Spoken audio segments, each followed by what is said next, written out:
Assalamualaikum warahmatullahi wabarakatuh. Kami dari kelas 4B Informatika akan mempresentasikan hasil diskusi kami terkait dengan testing. Nah, di sini anggota dari kelompok kami ada saya sendiri, Azra Dengar Pertama, kemudian Banu Azizi, dan juga Septian Nurhidayat. Oke, baik. Eh, untuk selanjutnya akan dijelaskan oleh saya sendiri terkait dengan testing, bagaimana testing dalam secara general ya. Untuk secara generalnya, testing ini adalah uh, sebuah proses evaluasi suatu sistem ataupun komponen sistem untuk menentukan apakah memenuhi persyaratan yang telah ditentukan atau untuk mengidentifikasi perbedaan antara hasil aktual dan yang diharapkan. Apakah hasil dari kinerja uh, program ataupun secara keseluruhan kita benar sesuai dengan yang diharapkan atau tidak. Nah, kemudian menuju ke pengertian dari eh, testing itu sendiri, unit testing. Jadi di dalam eh, program development ini, di sini juga ada namanya unit testing. Yang pertama itu ada namanya unit testing. Nah, unit testing ini merupakan langkah pengujian paling awal yang dilakukan oleh developer sebelum melakukan pengujian lain seperti nanti ada integration testing ataupun nanti functional testing. Nah, pengertian dari unit testing itu sendiri adalah jenis pengujian perangkat lunak yang menguji setiap unit atau komponen dari sebuah perangkat lunak. Nah, unit testing ini dilakukan saat masa pengembangan atau menuliskan kode program dari sebuah perangkat lunak oleh si pengembang. Nah, jadi komponen yang dimaksud dalam unit testing ini adalah unit-unit atau bagian-bagian terkecil dari suatu source code seperti function, method, prosedur, modul, ataupun objek. Nah, jadi semuanya itu dari unit-unit terkecil tersebut dites terlebih dahulu di dalam unit testing ini.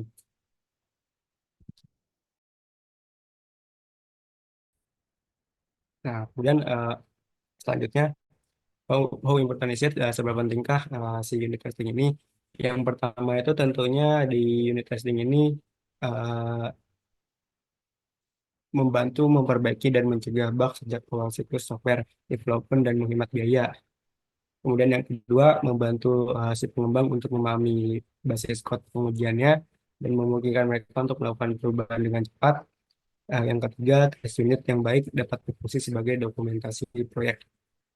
Jadi, eh, pentingnya unit testing itu sendiri ada, eh, sebenarnya ada banyak lagi seberapa pentingkah unit testing. Kemudian next, bagaimana eh, cara pengeksekusian si unit testing ini. Nah, eh, unit testing ini eh, dieksekusi oleh si pengembang ini dengan menuliskan bagian code untuk menguji fungsi tertentu. Nah, kemudian eh, pengembang juga dapat mengisolasi fungsi ini untuk menguji utility yang mengungkapkan ketergantungan yang tidak perlu antara fungsi yang diuji dan unit lain sehingga ketergantungan dapat dihilangkan. Nah, pada umumnya unit testing ini ada dua tipe sebenarnya, ada yang manual ataupun automated. Namun untuk unit testing biasanya dilakukan secara automated. Meski demikian, unit testing masih dapat dilakukan secara manual. Biasanya uh, untuk yang secara manual itu menggunakan unit test framework untuk mengembangkan pengujian otomatis. Nah, kemudian untuk yang selanjutnya ada testing metode dari unit testing itu sendiri. Di sini ada tiga metode ya untuk unit testing. Yang pertama itu black box testing, white box testing, uh, dan gray box testing. Nah, untuk yang pertama terkait dengan black box testing ini adalah proses untuk menguji fungsi perangkat lunak atau software atau aplikasi dari sudut pandang pengguna tanpa mengetahui struktur internal atau desain struktur tersebut. Jadi untuk secara sederhananya, black box testing ini hanya melakukan penilaian dari apakah sistem bisa memberikan output atau hasil yang sesuai dengan input atau tidak. Nah, jika hasilnya sesuai, maka sistem tidak dapat dinyatakan berfungsi dengan baik. Nah, dan jika sistem gagal menjalankan prosedur yang diminta, maka dinyatakan bahwa sistem tersebut butuh perbaikan. Karena itu, black box testing juga dapat disebut dengan behavioral testing ataupun closed testing, closed box ataupun specification based testing. Kemudian yang kedua ada white box testing. Nah, untuk white box testing itu sendiri adalah salah satu pengujian software yang berfokus pada komponen dalam software seperti desainnya, terus struktur codingannya, dan cara kerja software itu dari awal hingga akhir.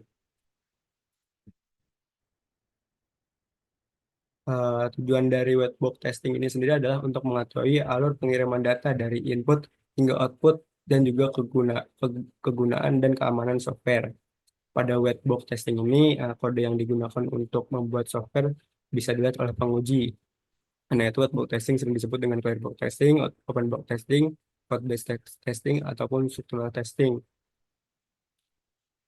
Kemudian yang selanjutnya ada gray box testing. Nah, untuk yang gray box testing ini merupakan kombinasi di antara black box testing dan juga white box testing, di mana pengujian dilakukan dengan mempertimbangkan baik aspek internal maupun eksternal dari code. Oke, next untuk selanjutnya akan dijelaskan oleh rekan saya, Septian Nuridayat. Baik, selanjutnya ada integration testing, yaitu pengujian yang menggabungkan beberapa unit yang telah diuji secara individual. Untuk pengujian integrasi didefinisikan sebagai jenis pengujian di mana modul perangkat lunak diintegrasikan secara logis dan diuji sebagai grup. Proyek perangkat lunak yang khas terdiri dari beberapa modul perangkat lunak yang dikodekan oleh programmer yang berbeda. Jadi next.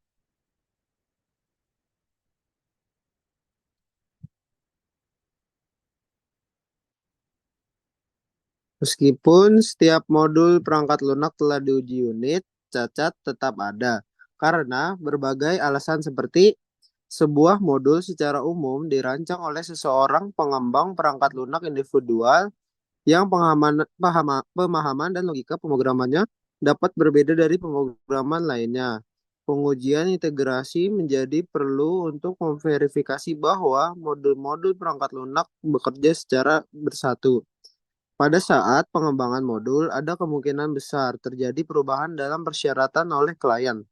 Persyaratan baru ini mungkin tidak diuji unit, sehingga pengujian integrasi sistem menjadi diperlukan. Boleh next. Meskipun setiap modul perangkat lunak telah diuji unit, cacat tetap ada. Ini ada 3 alasan. Yaitu yang pertama, antarmuka modul perangkat lunak dengan basis data bisa jadi memiliki kesalahan. Terus yang kedua ada antarmuka perangkat keras eksternal. Jika ada bisa jadi memiliki kesalahan. Terus yang ketiga ada penanganan pengecualian yang tidak memadai dapat menyebabkan masalah. Jadi next. Nah, ini ada tipe of integration testing itu tuh ada mind mapnya ya. Pertama, integration testing itu dibagi menjadi 2.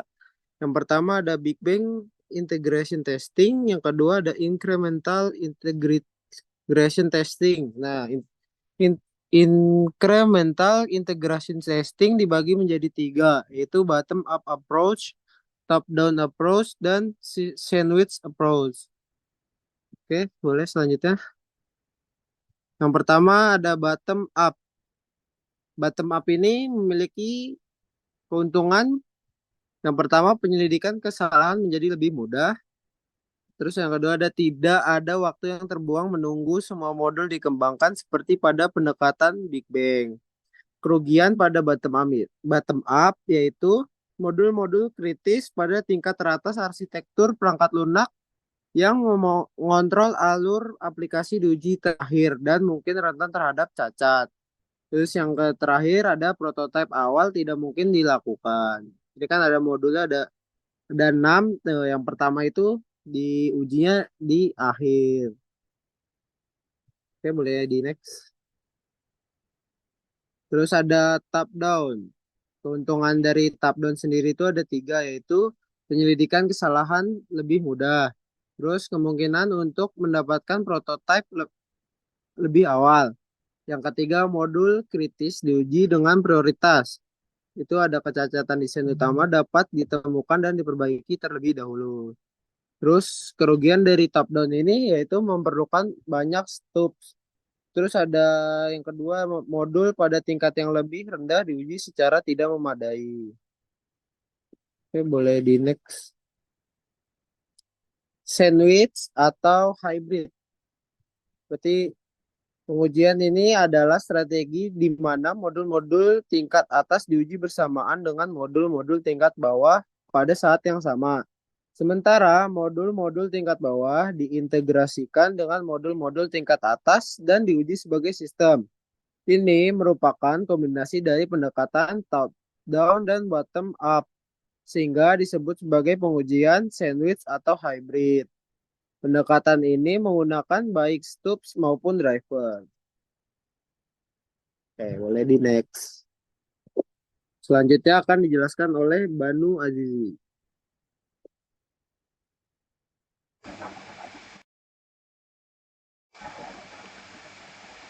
Ya baik. Jadi selanjutnya adalah functional testing.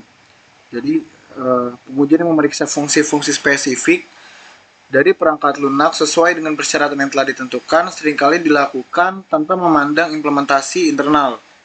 Jadi tujuan utamanya adalah untuk memastikan bahwa fungsi-fungsi perangkat lunak bekerja sesuai dengan kebutuhan bisnis atau spesifikasi. Next.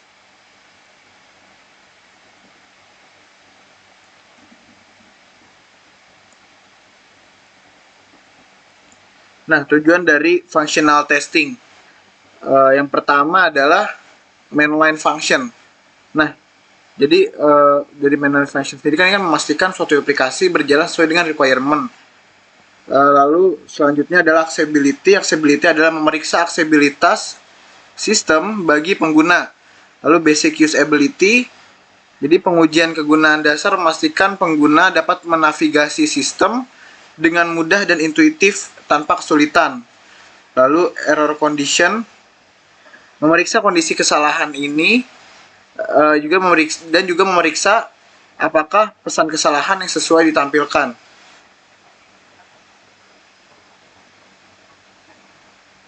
Next. Ya, how to execute. Jadi yang pertama adalah perancangan pengujian. Jadi yang pertama itu mengidentifikasi kebutuhan pengujian, menyusun skenario pengujian, dan juga merancang rencana pengujian. Lalu dalam pelaksanaan pengujian, melakukan skenario pengujian, merekam hasil, dan melacak bug atau masalah yang ditemukan. Lalu yang terakhir adalah evaluasi dari hasil, yaitu menganalisis hasil pengujian, memeriksa apakah kriteria pengujian terpenuhi, dan membuat laporan pengujian.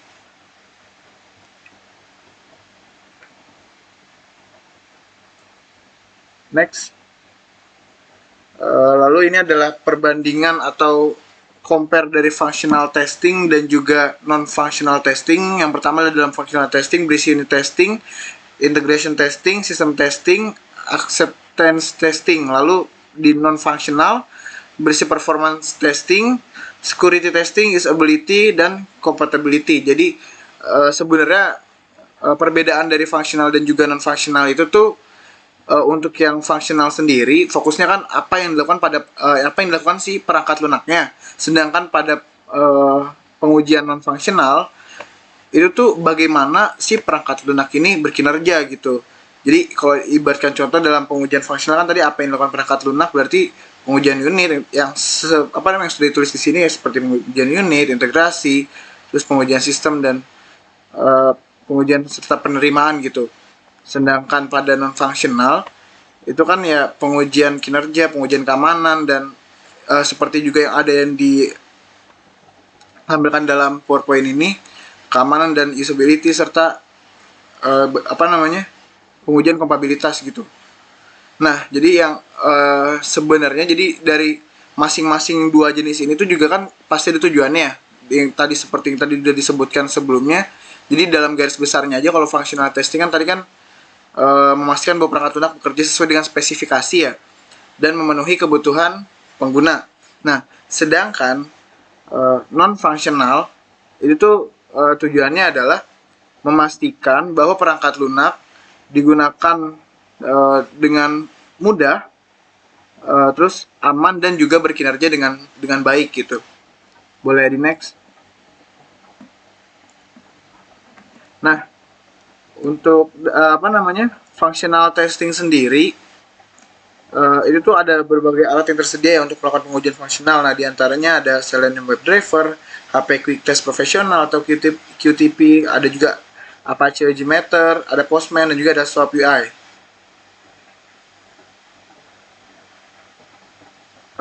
Mungkin cukup sekian ya dari kelompok kami tentang materi testing. Mungkin kurang lebihnya mohon maaf. Assalamualaikum warahmatullahi wabarakatuh.